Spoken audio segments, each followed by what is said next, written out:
और अगले 5 वर्षों। तो जिसने मत दिया उसका तो सांसद हुई, और जिसने मत नहीं दिया उसका भी सांसद हूँ। पार्टी और एनडीए के कार्यकर्ताओं को और नेतृत्व को विशेष रूप से छपरा की जीत पर मैं अपना आभार व्यक्त करना चाहूँगा, और पत्रकारों को तो उसमें छोड़ा ही नहीं जाता। प्रधानमंत्री जी का, मेरे क्षेत्र के कार्यकर्ताओं का और जनता का आभार है कि चौथी बार मुझे इतने बड़े बहुमत के साथ मुझे मौका दिया है। उसके लिए पश्चिम चंपारण लोकसभा की समस्त जनता को आभार। लोकसभा चुनाव का जो परिणाम है वो कल आया।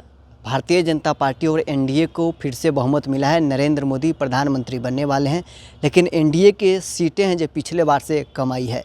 अब जब बीजेपी के जो बिहार से नवनिर्वाचित सांसद है वो दिल्ली जा रहे हैं, एक तरफ आज इंडिया गठबंधन की बैठक होना है तो दूसरी तरफ एनडीए की भी बैठक होना है, जिसमें बिहार के मुख्यमंत्री नीतीश कुमार एनडीए के बैठक में शामिल होने के लिए दिल्ली गए हैं। तो दूसरी तरफ बिहार के नेता प्रतिपक्ष तेजस्वी यादव इंडिया गठबंधन की बैठक में शामिल होने के लिए दिल्ली रवाना हुए हैं।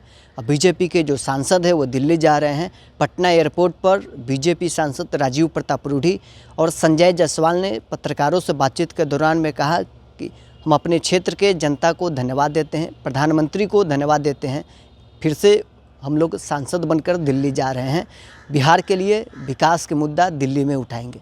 क्या कुछ कहना है राजीव प्रताप रूढ़ी और संजय जायसवाल का, आप सुनिए इस वीडियो में। तो आप लोग भी मिठाई खा लीजिए। कहाँ है मिठाई? खा लेंगे सर। मिठाई छोड़ देना है आप। की बधाई हो सर, क्या कहेंगे? पहले एक तो कोई खा लो यार। हाँ प्रेम, तुम लोग बड़ा तंग किए हो, बड़ा तंग किए हो। हाँ, ये बहुत आप लोग क्या कहेंगे सर? क्या सुनना चाहते हैं? जो अच्छा बता दे।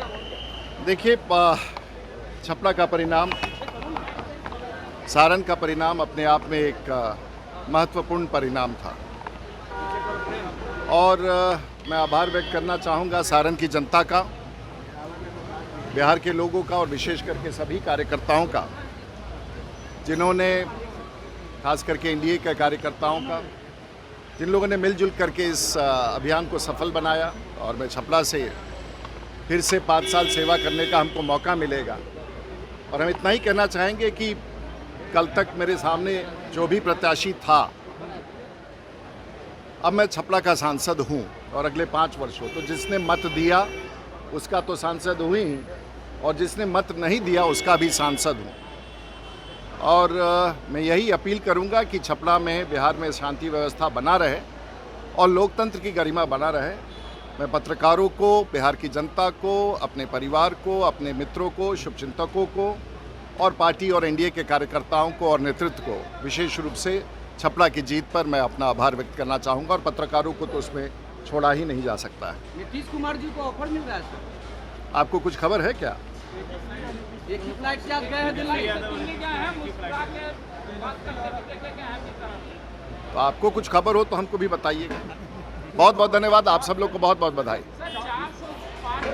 सीटें आ गई पिछली बार से, इसका कोई असर पड़ेगा क्या? सरकार तो मेरी ही बनेगी ना, वो ज़्यादा महत्वपूर्ण है।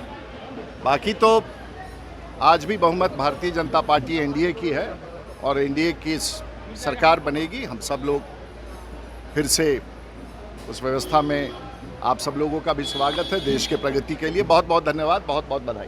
धन्यवाद। प्रधानमंत्री जी का, मेरे क्षेत्र के कार्यकर्ताओं का और जनता का आभार है कि चौथी बार मुझे इतने बड़े बहुमत के साथ मुझे मौका दिया है। उसके लिए पश्चिम चंपारण लोकसभा की समस्त जनता को आभार। पिछली बार की तरह इस बार आप लोगों की जीत वैसी नहीं रही, उस पर आप क्या कहेंगे? ऐसा कुछ नहीं है, राजनीति में थोड़ा बहुत इधर उधर होते रहता है। समय तीसरी बार पूर्ण बहुमत के साथ एनडीए की सरकार बन रही है। इस देश क्या, दुनिया के इतिहास में किसी भी लोकतांत्रिक देश में यह आपको कभी देखने को नहीं मिलेगा कि 3 बार लगातार एक ही सरकार पूर्ण बहुमत से बन रही है। एनडीए की पूर्ण बहुमत की सरकार है, और ये भारत में नेहरू जी के समय कांग्रेस के ज़माने में रिपीट हुआ था। 65 के बाद ये कभी ये इतिहास नहीं दोहराया गया। तो माननीय प्रधानमंत्री मोदी जी ने जो गरीबों के लिए काम किया है, उसका नतीजा। चाचा को ऑफर मिल रहा है।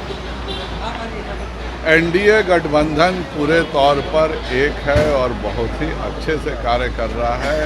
बिहार और दिल्ली में एनडीए की पूर्ण बहुमत की सरकार है, और हम नए तीसरे टर्म में एक नए उदाहरण के साथ देश चलाएंगे। सर, नीतीश कुमार और तेजस्वी यादव एक साथ फ्लाइट में दिल्ली का मुस्कुराते हुए देखे गए। दोनों की एक सौ बहुत अच्छी बात है भाई। हम लोगों में राजनीतिक विभेद है, व्यक्तिगत तो नहीं है कोई। सब कोई राजनीति में अपने अपने सिद्धांत पर हैं। जिनका सिद्धांत घोटाला करना है वो घोटाला करते हैं, जिनका सिद्धांत काम करना है वो काम करते हैं। बिहार में बदलाव देख रहे हैं सर?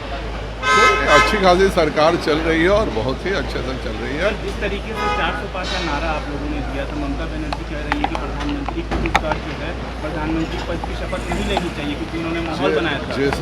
जिस सरकार ने जिसने पूर्ण बहुमत के साथ जीता है वह नहीं बनाएगा तो कौन बनाएगा। ममता जी को थोड़ी सी समझ की भी कमी है और चाहती भी नहीं है समझना।